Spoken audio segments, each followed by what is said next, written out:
McMahon could clean it up with a serious drug testing program, which Wadler insists the WWE does not have. Well, certainly it's far, far, far short of where it needs to be. There is a gold standard, and I measure all these sporting activities and entertainment, if you will, activities against that gold standard, and it's miles apart.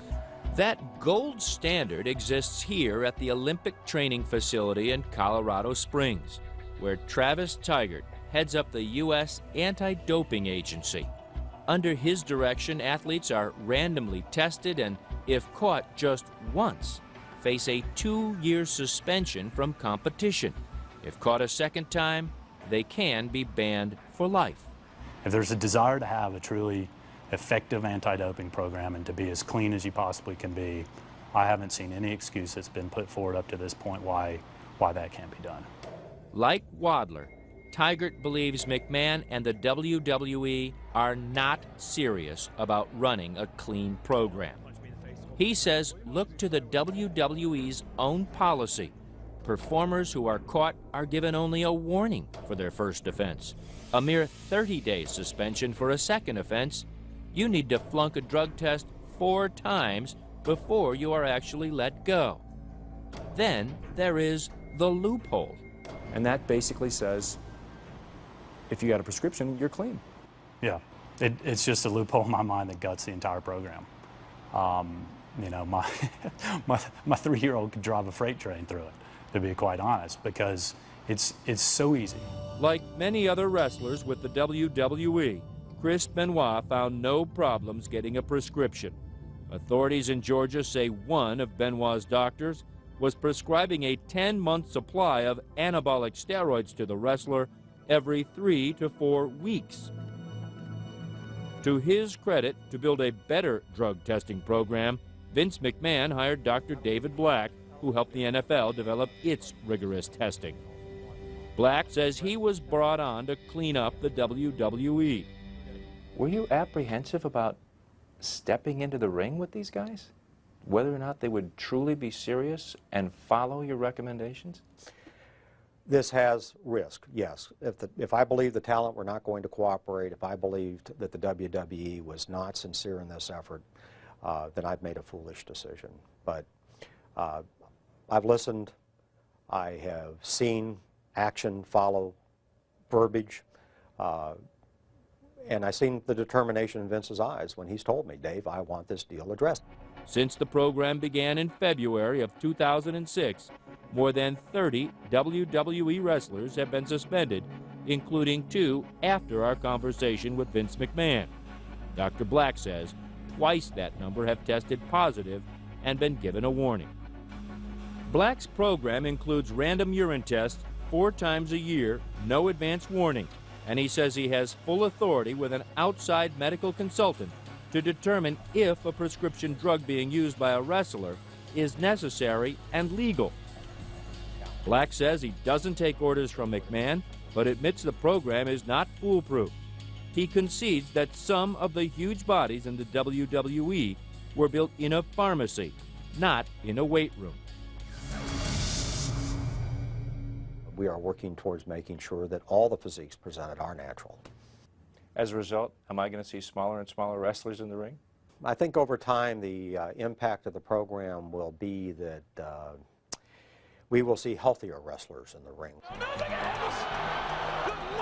Critics of McMahon say that does mean smaller wrestlers. This former employee, who wants to remain anonymous, sees that as a deliberate attempt to get steroids out of the headlines. When the steroid scandal first happened in the early 90s, and a lot of these guys came off the gas and they got smaller, the business also suffered. Now, he says, it's happening again. The death of Benoit, the death of Guerrero, the allegations of steroid use run amok, and a congressional committee asking questions. Suddenly, there are smaller WWE stars, one whose very gimmick is to be drug-free. When we come back. You're Mr. I'm straight edge. I'm straight edge. What the hell does that mean?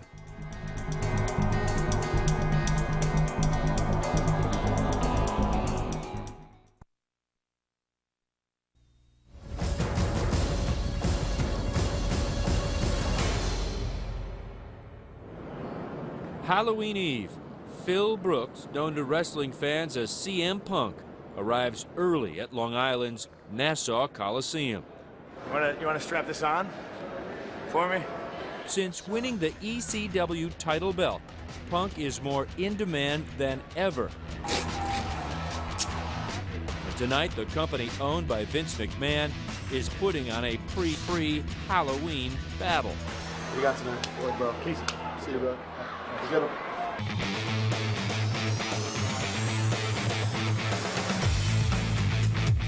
CM Punk is literally half their size, but is suddenly becoming a big star, promoted not only for his skill in the ring, but the lifestyle he calls straight edge.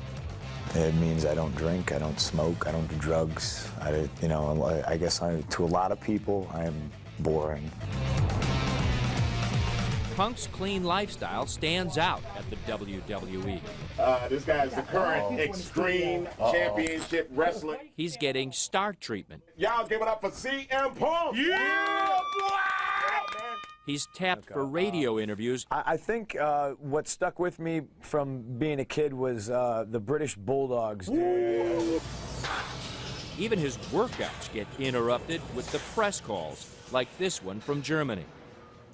You know, you've been at it for 10 years, but your sudden rise to fame at this time has to do with the fact that the WWE wants to hold you up as an example, saying, look, we've got a clean wrestler. I think it was, I don't think that's the sole reason. I think it was more circumstance, you know? I mean, all this stuff started to happen, and I just happened to be there. While the WWE is trying to put the Benoit story behind it, its wrestlers can't escape nagging questions about steroid abuse.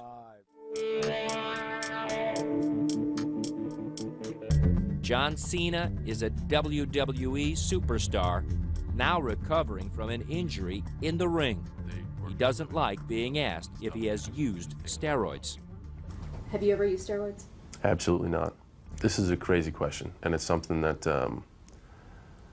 it's tough to answer just because of the way society is now, the way people conceive things, because performance-enhancing drugs have got the spotlight, and it's a hot thing to talk about. The McMahons, Linda and Vince, insist their drug policy is for real, and the accusation that it's just for show to take the heat off is not true. The federal government didn't suggest that we start a program of this nature. The media didn't suggest that we start a program of this nature. It started because it was the right time to do it. We had the funds to do it. It was the right thing to do. Is the WWE steroid-free, drug-free? I don't think that there's any organization in the world, be it entertainment or be it sport, that can tell you that they are totally drug-free. Evidence of that surfaced just this past September, 3 months after Benoit's death. A prosecutor in Albany, New York, found 10 current wrestlers on the customer list of an internet pharmacy accused of dealing illegal steroids. So we took action immediately, the same day. They weren't actually caught by the WWE's drug policy. They were caught by some local prosecutor. Sure. Chris Benoit was one of them.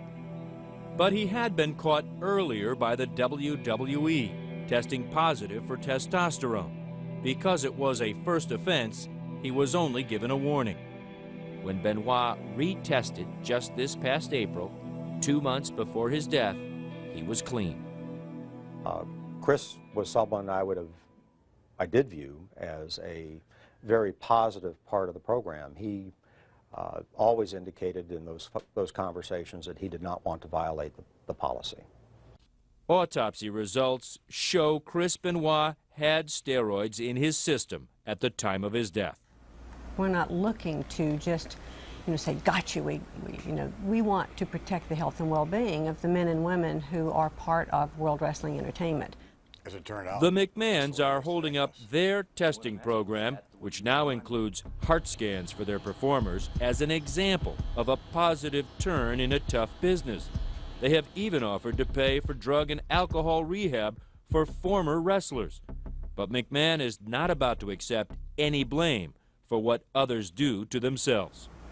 from a humane standpoint, I mean, is that hard to swallow, that so many of these wrestlers are dying so young? Well, again, I think that from a responsibility standpoint, I think that we all as individuals are responsible for our own actions. If someone passes through our organization, certainly our organization is not responsible for someone's own personal activities. And what would Chris Benoit's father say to Vince McMahon if he has the chance? It's too late for my son. It's too late for my daughter-in-law. It's too late for my grandson. But you know, let's be concerned with the guys that currently work there. Let's do something meaningful.